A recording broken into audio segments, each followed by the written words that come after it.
G'day fellas, and welcome to a casted game. Spawning in on the east side of the map, playing as the Ottomans. We've got him once again, he's back. It's Yellow, aka Teal, aka Red, aka the Big Brain. He's coming in playing as the Ottomans today. I'm looking forward to seeing what he's got. We've witnessed his Ottomans before. Will we see their might again, or will the Mongols have something to say about it? Spawning in on the west side of the map, playing in the color blue, it's Yui Metal. The timing on that was amazing. Did you guys hear that? That was beautiful. I think that was the completion of the uvu, the bass drum kicked and just boom. Yui Metal. Yes, that's him. Yes, that is him, ladies and gentlemen. Welcome. We're here. We're on Dry Arabia, one of the best maps in the world. Honestly, if I could play Dry Arabia every day for the rest of my life, only Dry Arabia, I would. I wouldn't play a single other map. You give me Dry Arabia and just all these different biomes, and I'm a happy camper, dude. I am a super happy camper. But anyway, let's talk a little bit about this matchup and talk about it. We'll get into it because this is an exciting matchup. I like this a lot. Now, Mongols, they're your typical, we're going to hit them hard, we're going to hit them early, that kind of thing. And we do see that Yui Metal is starting to stack up quite a bit of wood here.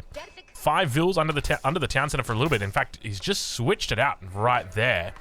So looks like he's going to be going 10 here and then probably out and building a barracks very, very shortly. This one right here should be enough. So going to be looking for early aggression here, I suspect. Unless that's a pasture. There's no way. Yeah, it's a barracks coming down. So just dropping down the barracks, trying to save a little bit of villager time. He'll pick it up, put it down over on the uvu, so he can begin that double production, of course. But do not count out our Ottoman player. He starts off with a military school. My suspicion is, though, judging by the amount of vills he's got on wood right here, and interestingly doesn't actually go out to the stragglers. Yeah, a little bit of a misclick right there by our big-brained player.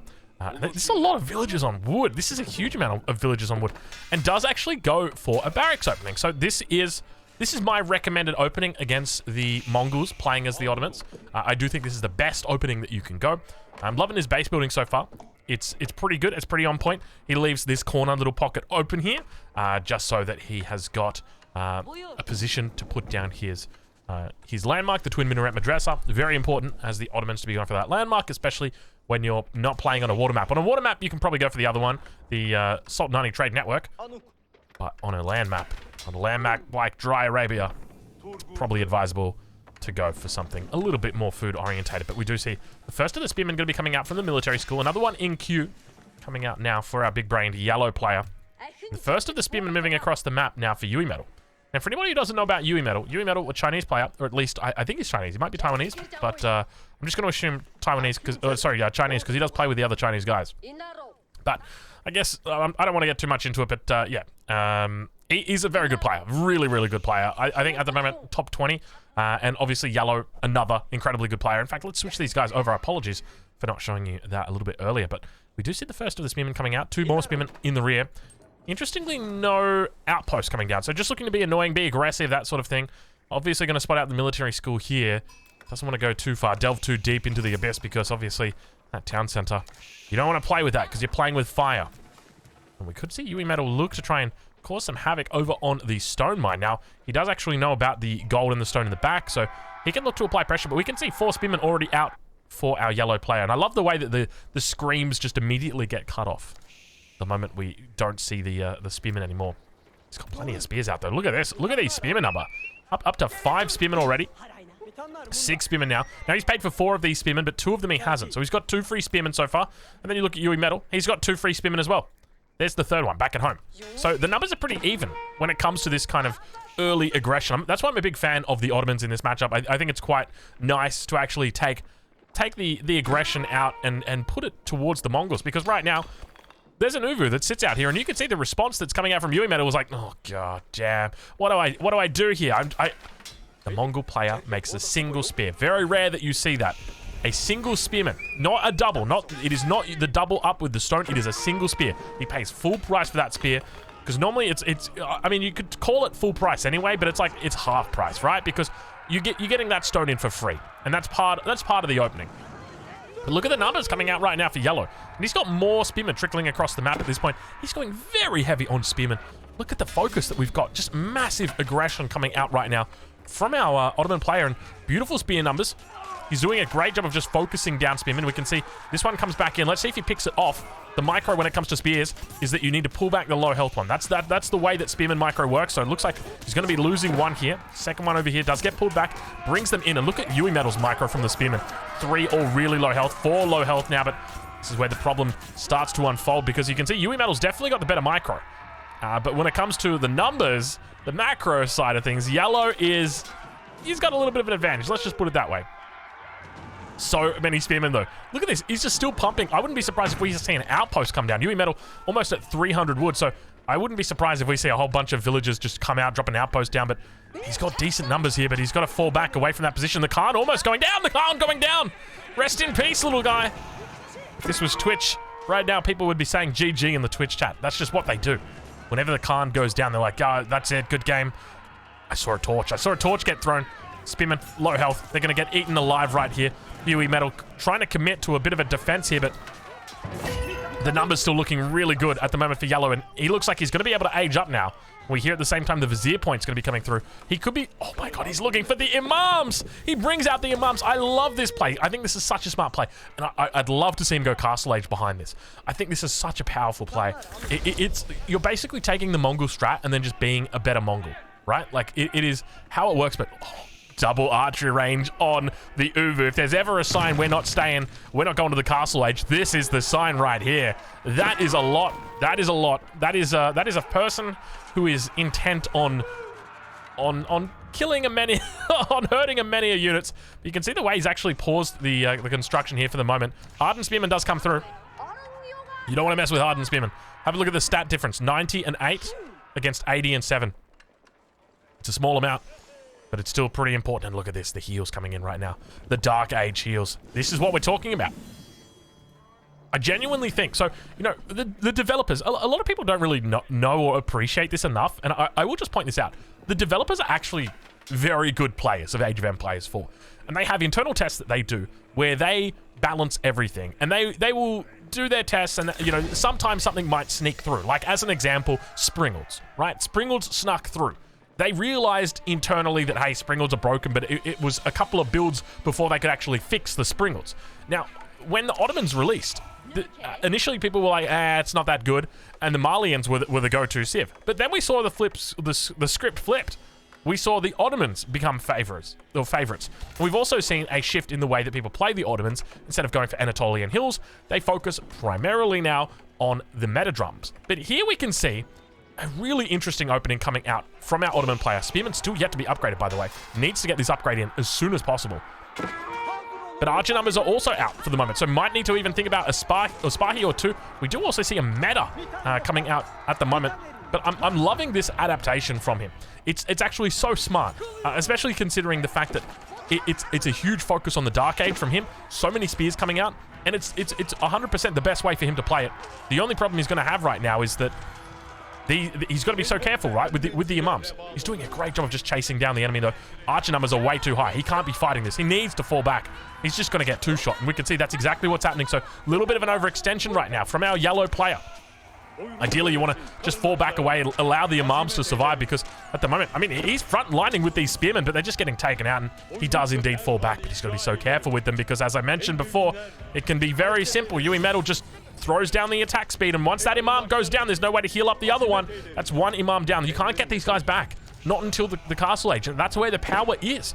I genuinely see the power of this tech being in the fact that these guys can pick up relics, just like the prelates can, just like the scholars can.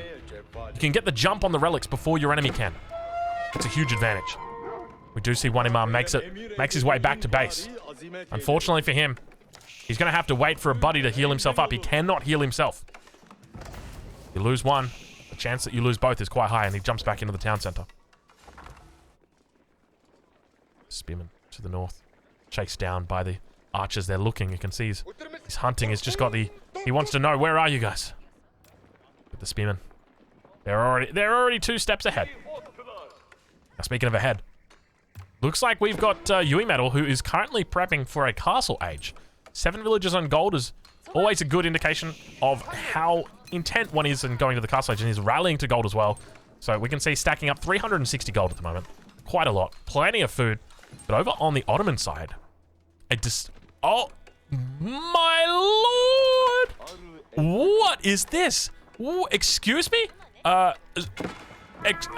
What? Is this an... Is he going all in? Is he...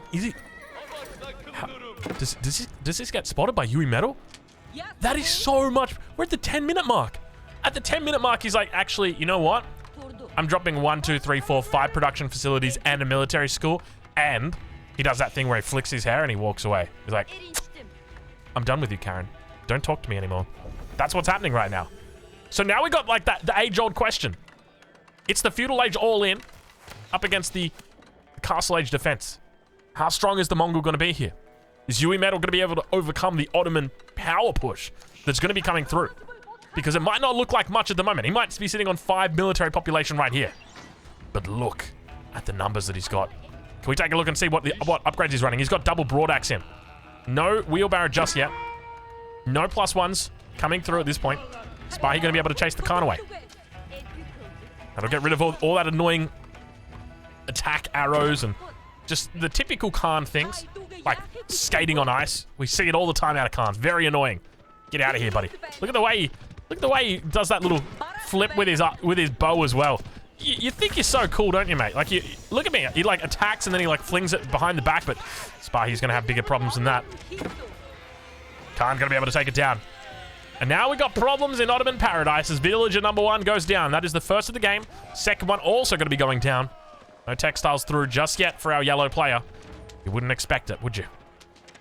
I like the way that we've got the Imam out. The Imam? Is it an Imam? Yeah, it's an Imam. Got the Imam out. Just healing up all the units. Double meta already. And now the question is, what direction does he look to go? Oh my god. Look at the production! Triple barracks, quadruple barracks, quadruple archery range, triple stable. Can you make any more production? I don't think you can. Look at this production. We're 12 minutes into this game. This is insanity. That's so much production. What are you doing with it? How do you make that many units? Can he actually make that many units? I genuinely don't think he can. Because he's Ottoman as well. He's got the blacksmith bonus. But we got a little bit of a challenge, a little bit of a problem. The defense going to be coming in right now. Yui Metal pushing in. Men-at-Arms looking solid. He needs to fall back behind some sort of walls or something to try and keep himself alive. We do have walls coming down to the north and the south. The archers just pushing through. They say, you know what? Ignore the men-at-arms. We'll just focus on the archers on the back line. And now we got real trouble. These men-at-arms looking very solid here. Still yet to get that +1 ranged attack through. We can see it coming in now. In fact, going for defense. He's not even going for the attack just yet. He's going for ranged defense. At the same token, or by the same token, we can see Yui Metal looking for +1 ranged armor. Perhaps that's the reason why. Perhaps he just knows that +1 ranged armor is going to come in, making +1 ranged attack useless. So he doesn't bother. Men-at-Arms are already out. Now Spearmen moving in as well. These guys do have their hardened upgrade finally coming in. Archer's going to be able to pick off the back line, but you can see that +1 ranged armor. Going to be helping them plenty here. Finally, the upgrades and veterancy also going to be coming through. Khan might be going down here. 16 health. Indeed, he does go down. And the archer number is still not terrible. But the main issue is going to have a men-at-arms. You guys would have seen the video recently of the English player who went 100% men-at-arms. I mean, there were a couple spearmen in there. If I remember correctly, it was against an Ottoman player. This time, we've got castle-age men-at-arms against an Ottoman player. So, let's see if Yellow's going to be able to find a way to deal with this. Perhaps melee armor's the option. More Spahi coming out. How many military schools have we got? We've only got 2 military schools at the moment. Villagers under attack. Keep in mind, he's lost 3. Beautiful job picking off the villager that was going for the outpost. He's got fortitude on, so he's going to get melted by the men-at-arms that are there. And indeed he does. But now funneling in all of the units. Archers slowly working their way down. Another men-at-arms making its way over to the gold mine. He's looking for another place to attack and also spots out down to the south side. More and more villagers on that wood line. And now just keeps rallying in.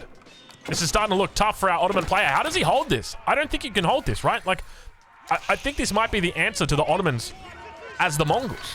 Just the men-at-arm timing. But the numbers are starting to look a little bit better, a little bit thicker. The next Vizier point comes in. Where does he go? Maybe Janissaries? Does he have the option? He does go for the Janissaries. It's going to be 4 Janissaries out. Where is his military campus? He goes for the Janissary company, looking to try and hold on for dear life. Huge play right there, but it's only 4 gens. I don't know where this third military school is. Surely he's gone for military campus. There's no way he went for anything else just yet. Obviously, you know, siege cruise is important, but that's once you've got siege out. Trade bags, another great investment when it comes to your resources. He's still got the Imam. I mean, these Janissaries could be the difference in holding this and not. The main thing he's got to be careful of is not to lose the Janissaries. You cannot lose the Janissaries. You can't let them be focused down by those archers. You've got to try and keep them on the backside. Now we see a little bit of a fight coming up, but the Janissary number 1 standing on the front line. He's going to get evaporated immediately. Number 2 on the backside also getting focused down. He pulls the Janissaries back, realizing how important it is. And now continues falling back away from this position. The focus is on the Janissary here, because these guys are going to be able to cut through that armor. 5 armor versus the 16 attack. It's going to make all the difference. Still, the numbers here looking so damn solid for Yui Metal at this point. And the Janissaries managed to get to the front line. He pulls the archers forward, realizing he's got a block. And there we go. The gens make it, but there's only 2 of them remaining. To think that he could have had 6. Only gets 4, loses 2. This is the perfect position for these Janissaries. And now the Spahi come out. This is exactly what you want. Spahi plus Janissary, an amazing combo. We just don't see it a whole lot because it's so expensive to get those Janissaries out, but he manages to hold. More Spahi coming through on the way. 5 archers in queue, 2 Spahi in queue. Another meta arrives. Looks like he's gone for meta drums potentially. Not 100% sure. But now, meta arms continue moving through. Yui Metal really pushing up against this 2 town center play. Very, very ballsy move for Yellow to be going into the 2 TC play, especially against a Mongol player behind this. All the relics are getting picked up. He's got 2 in the bag, 1 on the way. I don't hear any Janissaries firing off. I think they may have all gone the way of the Dodo. He's going to need a castle age before he can get there. He's trying to climb. You can see about 2/3 of the way when it comes to the gold, about halfway for the food, and he's just spent all of the food. He says, we need to get some Spahi out stat, but we got problems. We got real problems in Ottoman paradise, unfortunately, and good game gets called. Yui Metal going to take a very nice game there against the Ottomans and demonstrating how it's done. Beautiful gameplay right there. Fellas, I hope you guys have enjoyed this caster game. Thank you for watching, and we'll catch you guys in the next one.